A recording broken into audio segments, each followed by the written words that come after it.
already. Yeah, it's true. All right, it's good to see everyone this morning. It is. It's just not very loud. It's okay.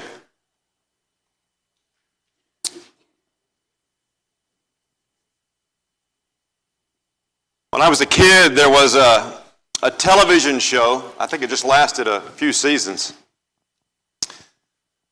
But it was a television show about this family that lived in the Everglades. And the father was a game warden, and there was a young boy in the family, I don't know, 8, 9, 10 years old. And he found an abandoned bear cub. And he raised this bear cub to be part of the family. And it grew to be very much a part of this boy. Everywhere this boy went, this bear would go. Sounds like a nursery rhyme.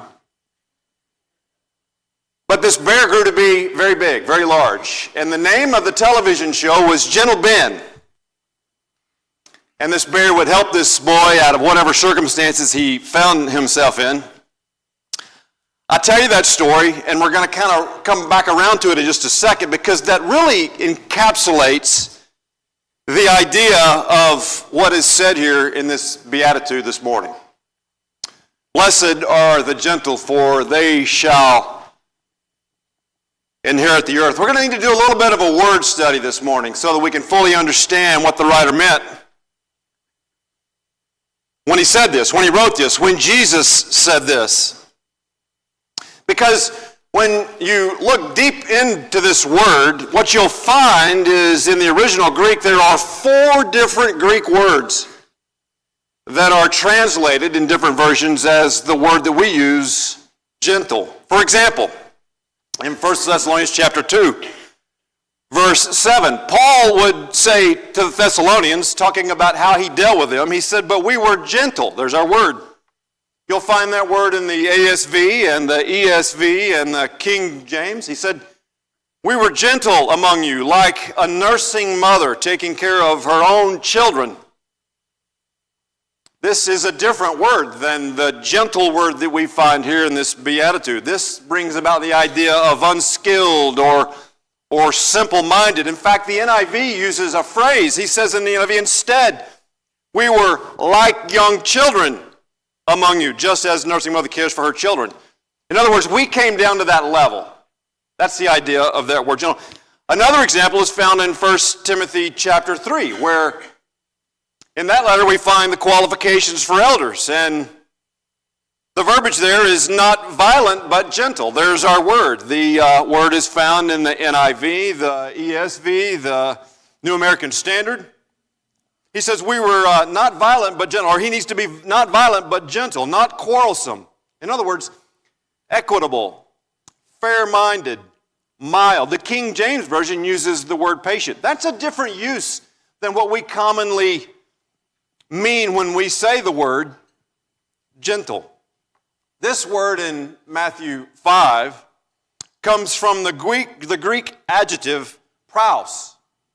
And it means something a little bit differently. And that's what we want to get our minds around this morning as we consider this Beatitude. I'll tell you from the very beginning, we'll probably run out of time, and we probably won't get to the second half of that verse, for they shall inherit the earth. So I just want to kind of lay the groundwork for that at the get-go.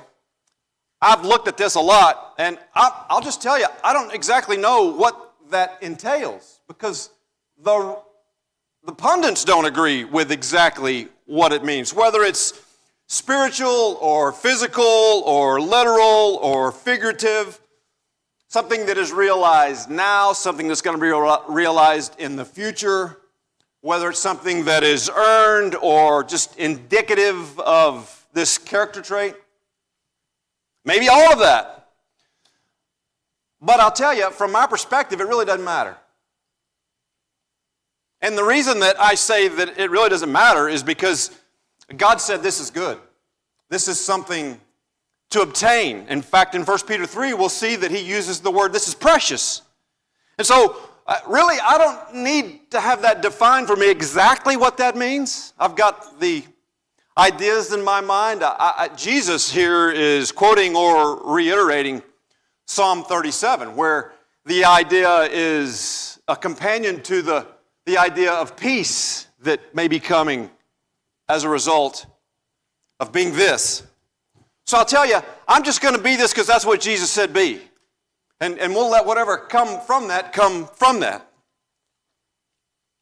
If we have time, we'll reach around and we'll come back to that at the end because I'd really like to hear what your thoughts are about it.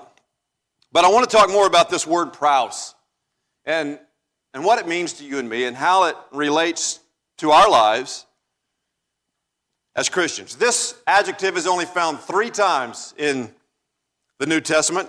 And it's interesting that in the ESV, which is the version that I read most often, there's 3 different words that are found in these 3 different verses of the New Testament.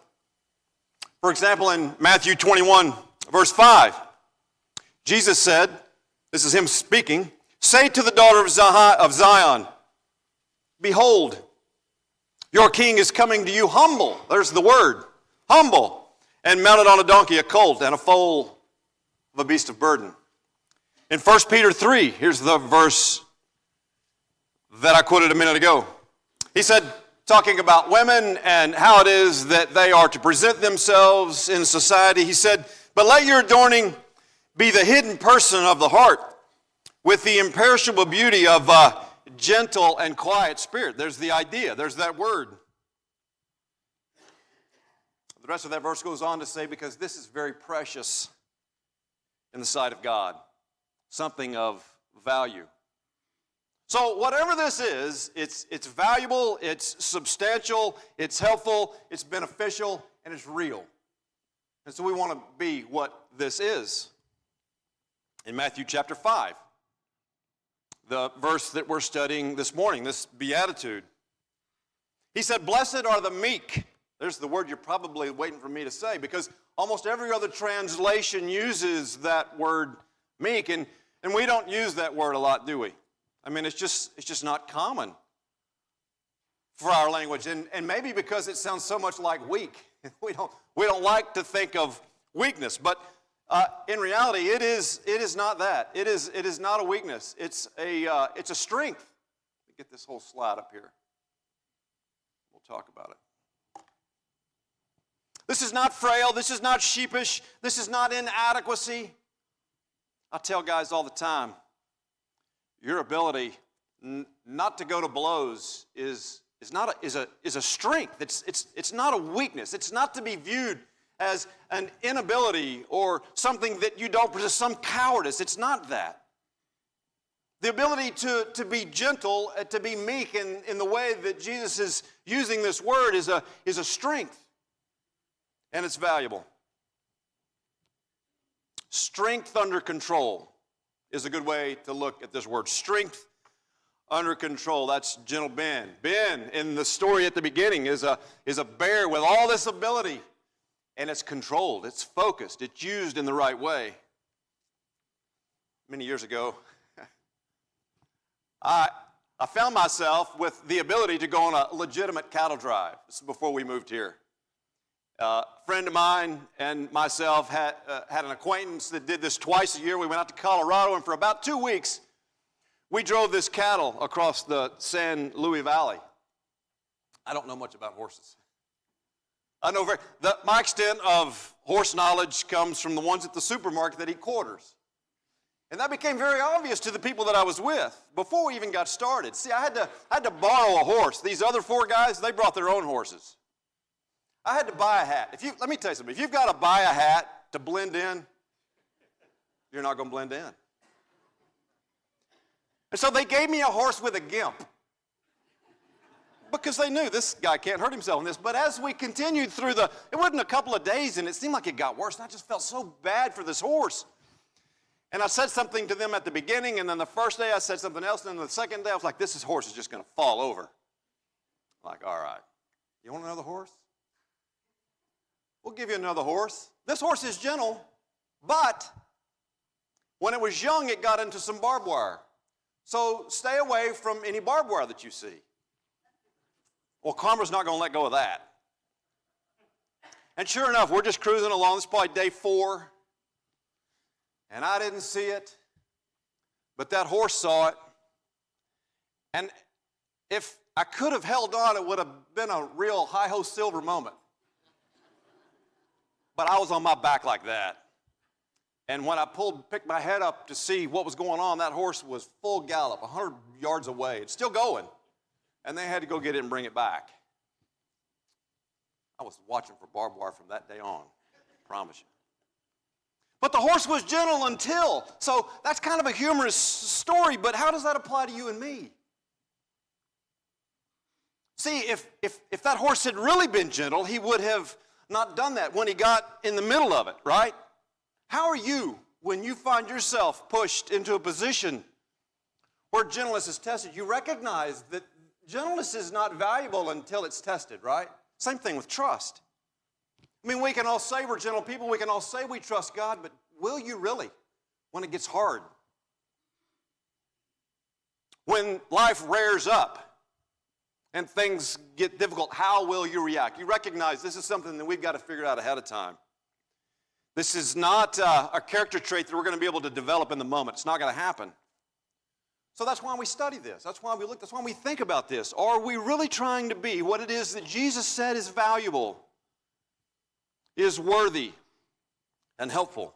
I'll share a quote with you that I got. I got this out of the Blue Letter Bible. I don't know who wrote it, but I really think this kind of moves this idea along because it's really what I think the Lord was saying when he spoke about it in this verse. Listen to me as I read this.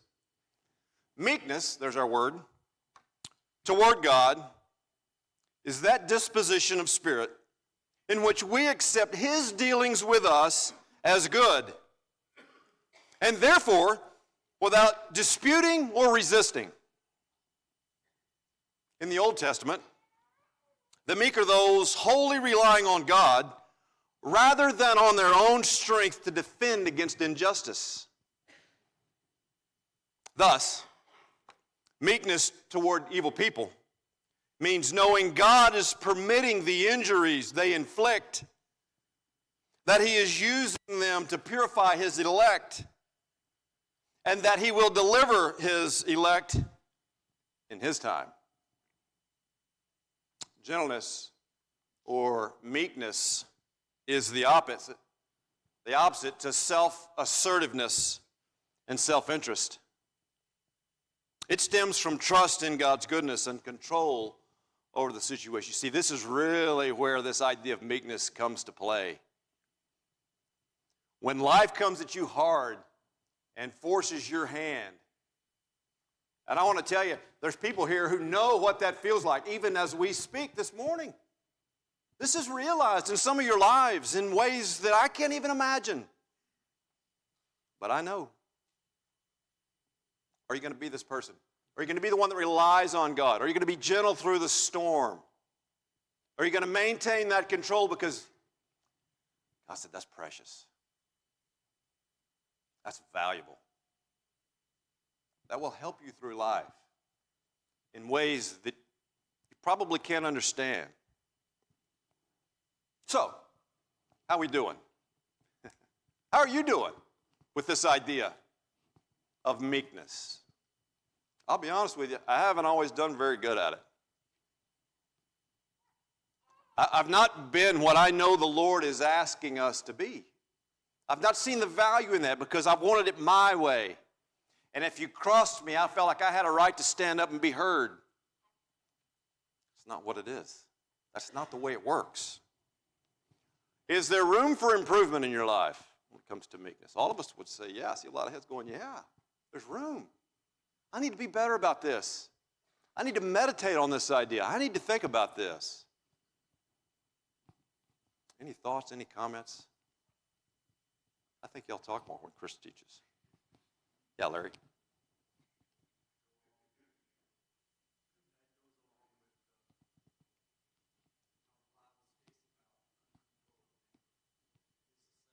Yeah.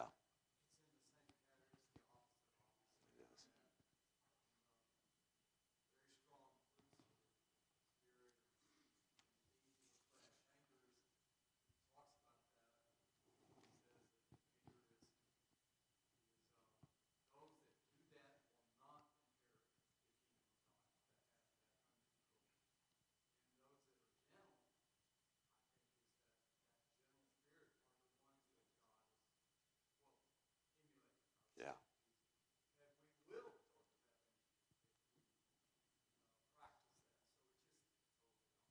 I don't think it's a coincidence that when we read about the facets of the fruit of the Spirit, that gentleness is right next to self-control.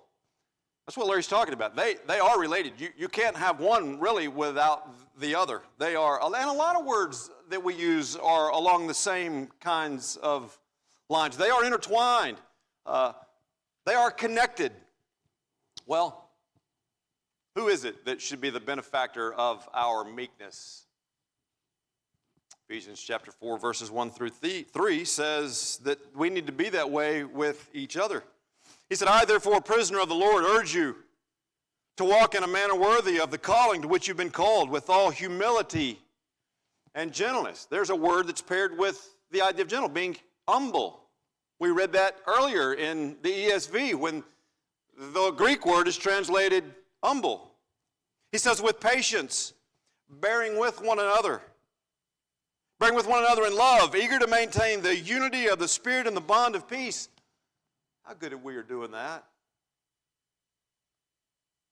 That takes some self-reflection. Yeah, Kyle?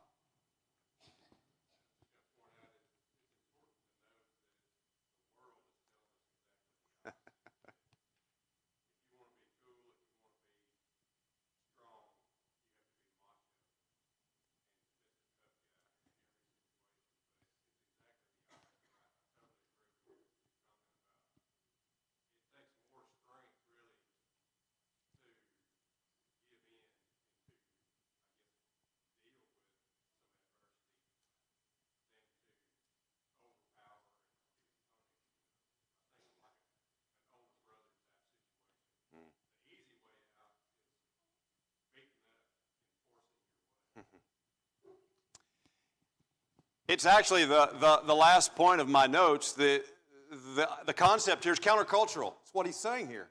This is not what culture says. The culture says you need to be assertive, you need to be in control, you need to take what you can. You see that ladder, you start climbing. I don't care who's in your way, you go right over the top of them. Jesus is saying no. That's not what I'm talking about. That's the opposite of what I'm talking about. Sean.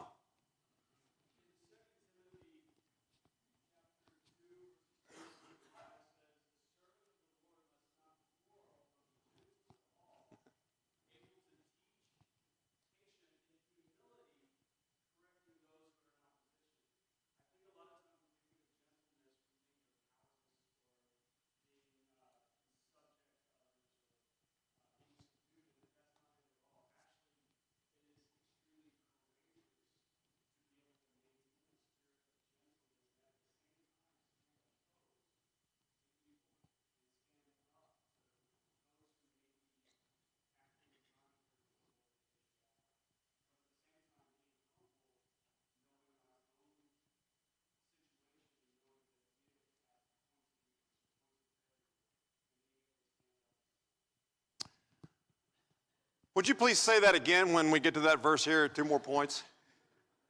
Because that's exactly right. I want to talk about that here a little bit more. I want to explore those ideas in just a second. But we're to be this way with each other. We're to be kind. We're to be gentle with each other, especially when we're offended, when our feathers are ruffled, when we're upset. Take time. Collect yourself. James Stoner.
I don't know, y'all don't know this, but James taught the Beatitudes at the Village for 2 years, a year, something. Man knows it. He should be up here instead of me. Yes, sir.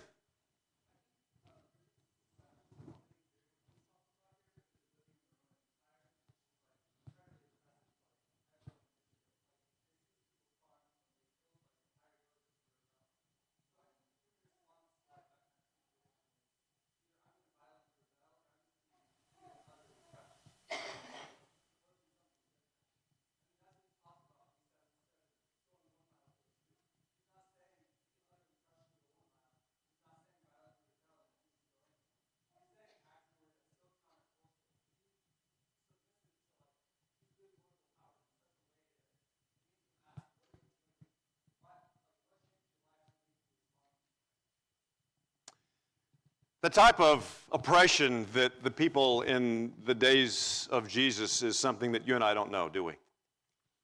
We don't know what that's like. Now, the Democrats may say that's coming, and maybe it is. I don't know. I tend to believe that maybe this nation has seen its best days. I'm hopeful, I'm prayerful that's not the truth, but we don't understand that type of oppression. But we do know stress, we do know difficulty, and the idea is the submission that is required so that God can continue to mold us. I use this analogy a lot. I've probably used it many times here. I'm going to do it again. Like a lump of clay. We got to stay on that wheel. We got to stay on the potter's wheel. And I'm telling you, as we get on that wheel, we are inadequate. We are unable for anything other than to be a clump of mud. And here comes the Lord with his hands around us. And he begins to mold us. And it's not pleasant. And it's difficult. And he is doing that throughout our entire lives to generate something out of us that is valuable, a vessel that is useful. We've got to stay on that potter's wheel. I love that analogy. Berto.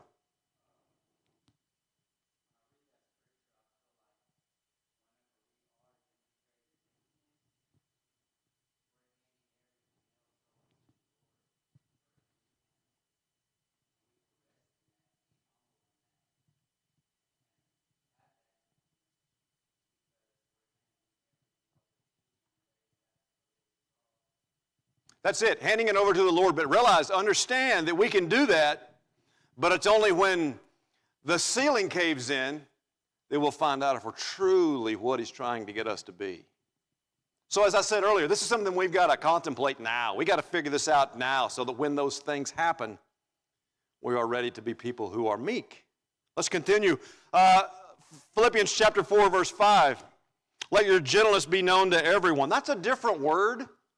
Although I don't think any of us would say that they're not connected. This is the idea of fairness and equitability. Other versions use the word forbearance or moderation or reasonableness. The noun of this word, the noun version of praus, is used 11 times in the New Testament. I'm going to give you some of them. I want you to think about them. And as I read them, I want you to think about what is required in terms of submitting to what it is the Lord's doing in our lives. Okay? The fruit of the Spirit in Galatians 5. We talked about that earlier. The idea of gentleness and the fact that it's connected to self-control. Those that were caught in sin in Galatians chapter 6, we're to restore them with the spirit of gentleness. Are you coming in hard on top of someone? Or are you coming in soft? Are you coming with an olive branch or are you coming with a baseball bat? Ephesians chapter 2, bear with one another with humility and gentleness. Are we bearing with one another? In the middle of those things that we see are just caustic, when you think this church is about to melt down, are you applying this verse? Can you see the value in being gentle with things that you don't like? Things that you see that you would rather be different. Things that you don't agree with. Can you speak about that in a very calm, gentle way? Can you come to someone out of love and concern and have that conversation that is meaningful? It's descriptive in James 1 of how it is that we should receive the implanted word.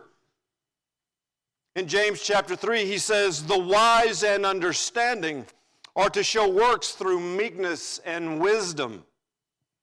Not someone who is built up or haughty or better than, but done with meekness and wisdom.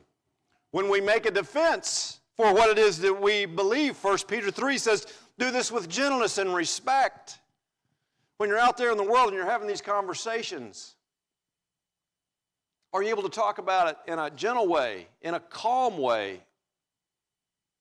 Can you speak to someone in ways that engages them and not just pushes them away?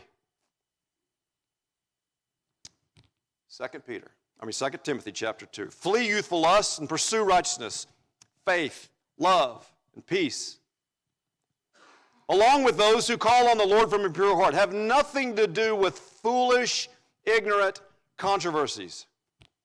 You know that they breed quarrels.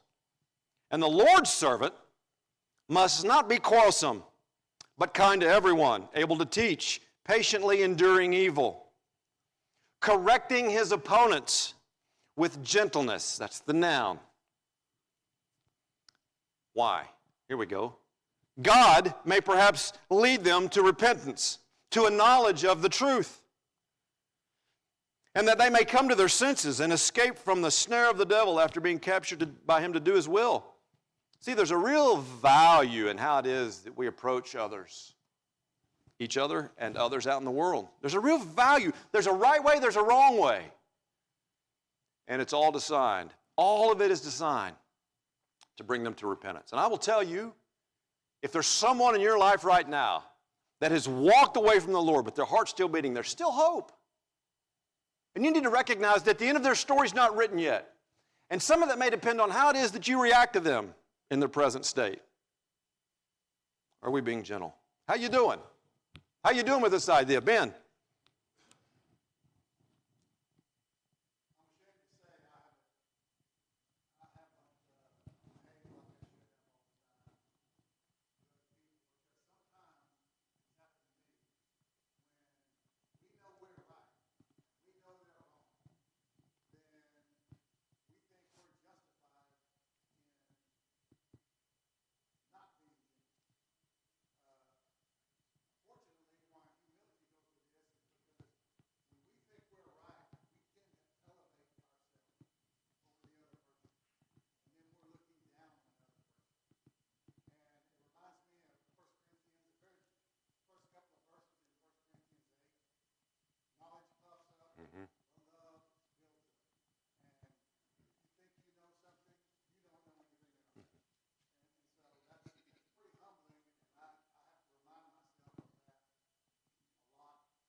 You didn't know we had a gentle Ben right here amongst us, did you? There he is. Gentle Ben. It's his new name. Joy.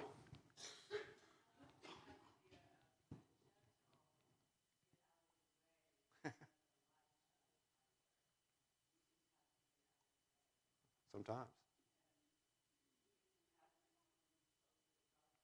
Yeah.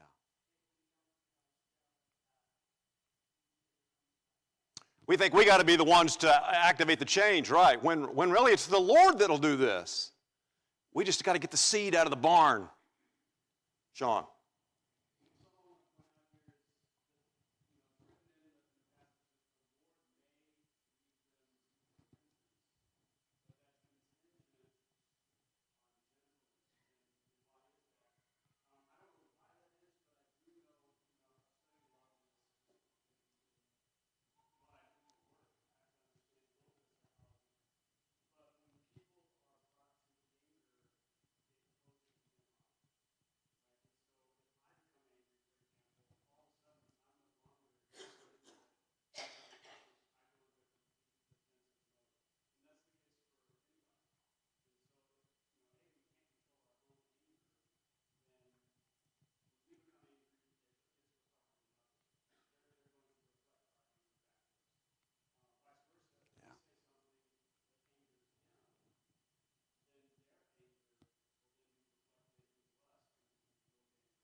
I've lost a lot of arguments.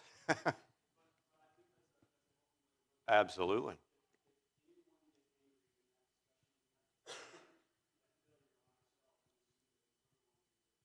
So which leads me down the road that I want to go. What are some practical ways that we can display our gentleness? I mean, it's unlimited. Josh.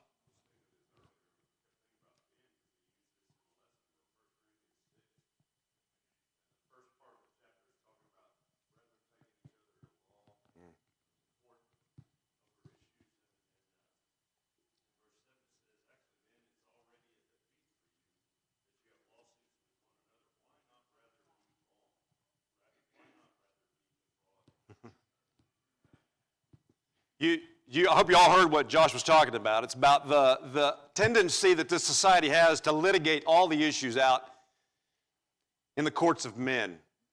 And Paul says, really, come on, pull yourself back from that. Allow yourself to be wrong. That's a better thing than to try to drag this through the courts.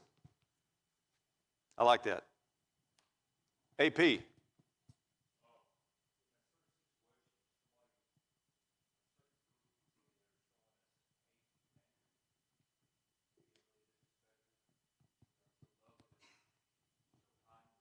Yeah.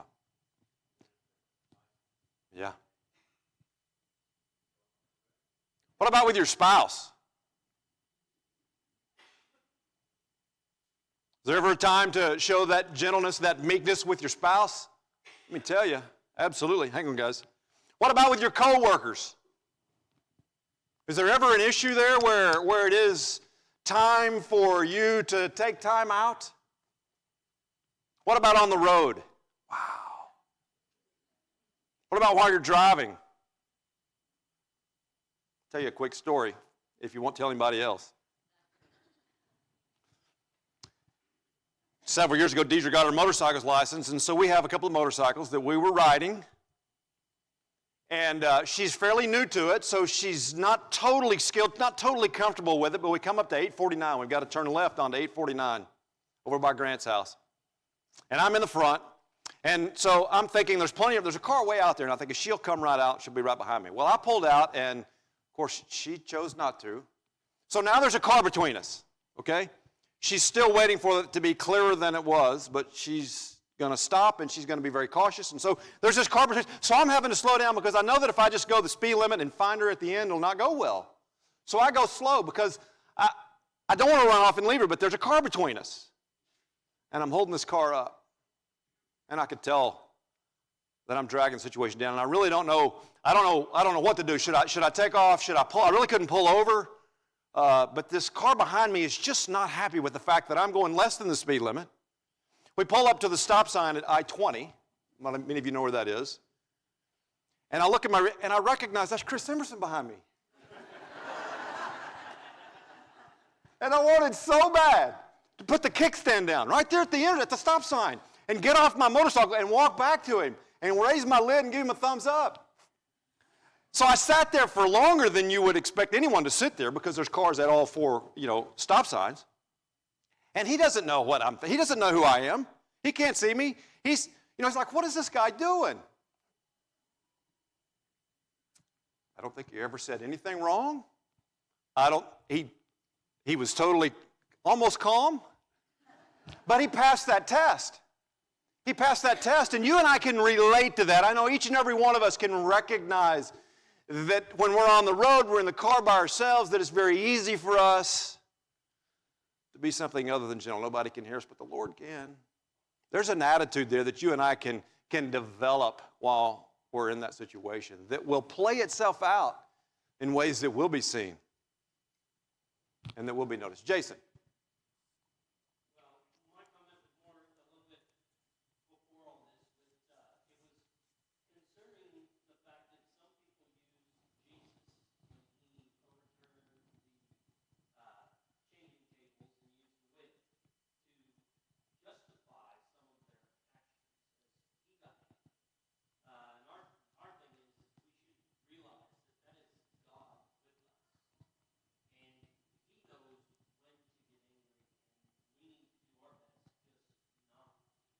That's exactly right. So, that's exactly right.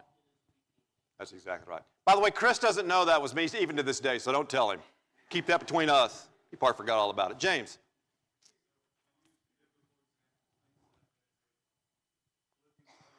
Philippians what? Philippians 2.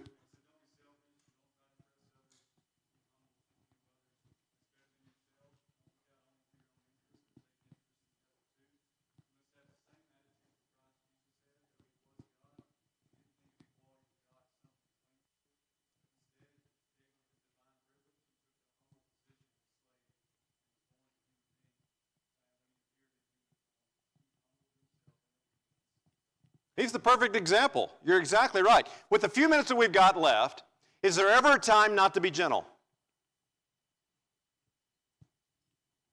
Not a trick question. What's that? If your family was in danger? Larry?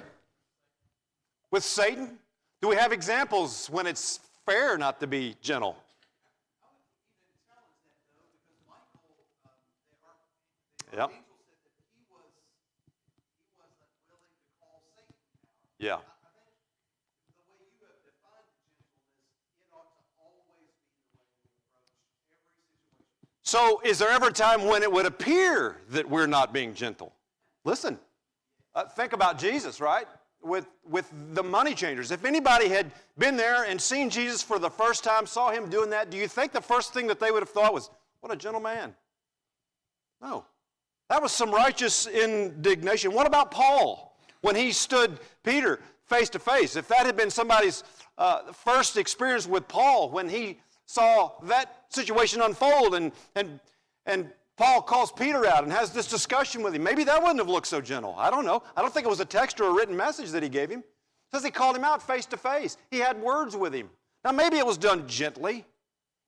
But when I read that, I feel like that there was some force behind it.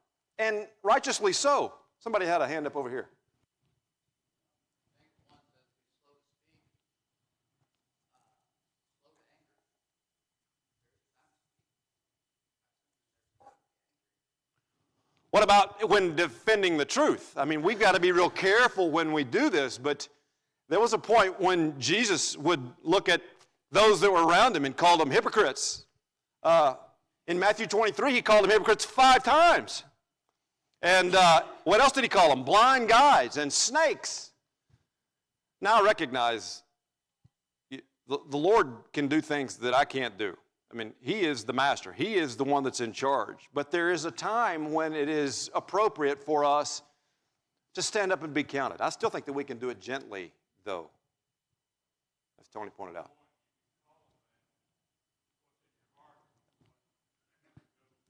There's a lot to that. He said it's what's in your heart. What is your purpose in going after or teaching or sharing with someone are you really worried about their soul? Or you just want to be right? Yes, ma'am.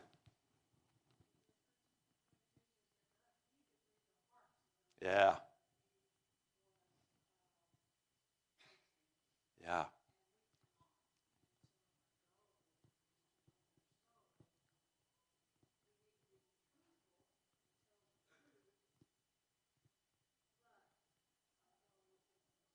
Yeah.